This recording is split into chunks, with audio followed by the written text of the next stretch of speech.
Hasil daripada sebuah kepercayaan kita dengan Kristus Yesus sebagai Tuhan dan Juru Selamat adalah kehidupan yang harusnya bisa diubahkan. Bukan dengan kekuatan manusia, tapi dengan kekuatan Roh Kudus. Shalom kekasih Tuhan, Jemaat GBI Keluarga Hemat Rasani Kota Bontang, serta anak-anak kekasih rohani kami yang ada di GBI Pasar Baru Betania Blessing di Kota Jambi. Saya percaya inilah tahun di mana kita menjadi baru, kainos dalam bahasa Yunani, yang punya pengertian Anda baru seutuhnya, seperti yang belum pernah ada. Tuhan ingin membuat Anda menjadi pribadi seperti yang Tuhan mau dengan menjadikan Anda hidup yang baru.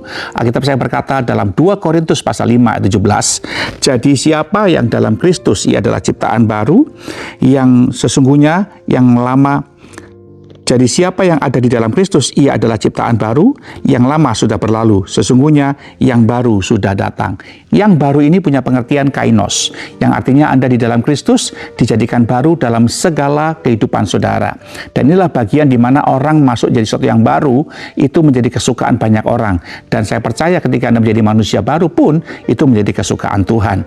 Untuk menjadi baru tidaklah mudah, itu membutuhkan sebuah proses. Sama seperti seekor ulat yang ingin menjadi seekor kupu-kupu, itu menjadi baru dalam bentuk fenomena, dalam bentuk wujud, dalam bentuk tabiat dan perilaku.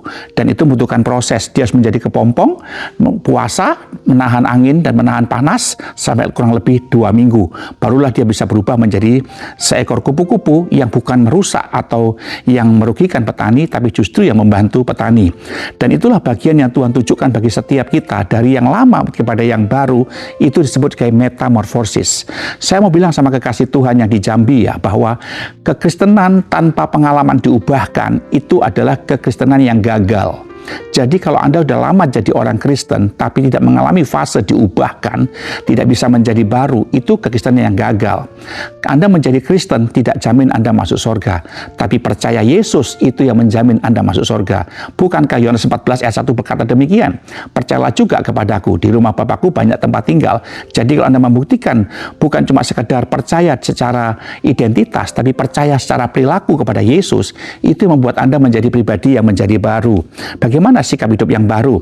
Nah, dalam Yohanes pasal yang ketiga, ayat yang ke-1 sampai ayat yang ke-8, percakapan Tuhan Yesus kepada seorang rabi besar, guru besar dari orang Yahudi, yaitu yang namanya Nikodemus, ya, sama dengan nama gembala saudara di GBI Pasar Baru Jambi, ya. Dari Nikodemus ini dikatakan di ayat yang ketiga, Yesus menjawab katanya, aku berkata kepadamu, sesungguhnya jika seorang tidak dilahirkan kembali, ia tidak dapat melihat kerajaan Allah. Jadi ketika Anda menjadi orang yang percaya kepada Yesus, maka hasil akhirnya adalah engkau dibawa tinggal di mana akan Tuhan tinggal, yaitu di Yohanes pasal 14 ayat yang pertama. Kau disediakan tempat di sana. Tapi untuk menuju ke sana harus mengalami fase perubahan dulu, yang disebut dengan fase perubahan kelahiran baru. Dan ini yang disebut dengan tahap awal bagaimana saudara hidup setelah percaya Yesus, harus lahir baru. Karena mustahil Bapak Ibu engkau bisa masuk sorga, tinggal bersama dengan Yesus di sorga, kalau engkau tidak bisa melihat kerajaan Allah.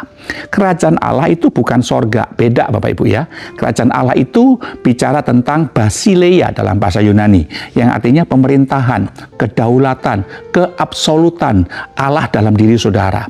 Kata melihat dalam bahasa Yunani menggunakan kata horau. Horau ini adalah satu kata yang menggambarkan bahwa Bapak Ibu itu melihat dengan pengertian, sehingga menghasilkan pengenalan karena pengalaman. Nah itu dia tuh, ya, ada Anda melihat dengan pengertian sehingga Anda menghasilkan suatu pengenalan dari sebuah pengalaman hidup. Pengertian, pengenalan, pengalaman. Itu bagian saudara dari kata horao itu. Jadi kalau saudara dengan Yesus nggak bisa melihat bagaimana dia membawa saudara mengenal lebih dalam lagi melalui masalah, pergumulan, kemudian melalui tekanan, bahkan mungkin melalui setiap kesesakan yang kau alami setiap hari, itu adalah cara Tuhan ingin melihat Anda punya sikap yang baru nggak selama kau percaya Yesus dibandingkan dengan Anda percaya kepada dunia dulu. Karena di ayatnya yang ke-6 dikatakan, apa yang dilahirkan oleh daging adalah daging, dan apa yang dilahirkan oleh roh adalah roh. Antara daging dan roh itu bicara tentang sistem loh Bapak Ibu. Jadi Anda dikuasai oleh sistem. Nah yang menguasai kita itu sistem yang mana? Sistem daging dunia atau sistem roh, supaya engkau menghasilkan manusia roh. Manusia roh itulah manusia baru. Memang casingnya daging, tapi kehidupannya adalah manusia roh. Jadi saya berdoa supaya jemaat di Pasar Baru Betania Blessing Jambi mengalami terobosan sebagai manusia baru yang hidup oleh roh. Jangan pelit lagi, jangan acuh tak acuh dengan pekerjaan Tuhan, jangan menyimpan tabiat buruk, sikap lama, tersinggungan, ngambekan, suka berontak, suka nanduk pemimpin rohani, Anda suka melawan pemerintah. Itu sifat manusia daging. Orang kayak gini nggak bakal masuk surga, saudara. Bagaimana mungkin? Wong kerajaan Allah dia nggak lihat kok. Dan ingat, kata lihat itu bukan lihat dengan mata loh, tapi lihat dengan pengertian yang menghasilkan pengalaman, karena yang menghasilkan pengenalan karena dia mengalami dengan Tuhan. Jadi masalah yang kau hadapi, pergumulan yang kau hadapi, itu cara Tuhan membawa Anda masuk menikmati pengalaman buat engkau mengenal Tuhan. Itu baru mengalirkan pengertian. Paham nggak saudara ya? Jadi Anda harus punya pengalaman dengan Tuhan supaya engkau mengenal Dia dan hasil mendapatkan pengertian. Oh, kalau aku punya masalah begini, sikapnya begini, akhirnya saya mendapatkan pertolongan Tuhan seperti ini. Gitu loh Bapak Ibu. Itu makanya Bapak Ibu harus belajar mengerti bahwa setiap masalah yang diizinkan Tuhan terjadi dalam hidupmu tidak terjadi secara kebetulan, tapi punya rencana Tuhan yang indah. Dan saudara, untuk apa? Untuk kau bisa dipimpin oleh kerajaan Allah. Hanya orang yang dipimpin oleh kedaulatan dan kehendak Allah saja yang akan bisa masuk surga. Jadi jangan bangga jadi orang Kristen. Banggalah kalau kau mengikuti kehendak Allah. Tuhan memberkati saudara. Doa saya minta saudara kekasih Tuhan di Pontang dan khususnya di Jambi, anak-anak rohani kami yang sangat kami kasih. Percaya rencana Tuhan belum selesai dalam hidupmu untuk menjadikan engkau sempurna seperti Bapa di surga. Shalom, Tuhan memberkati. Selamat berkainos.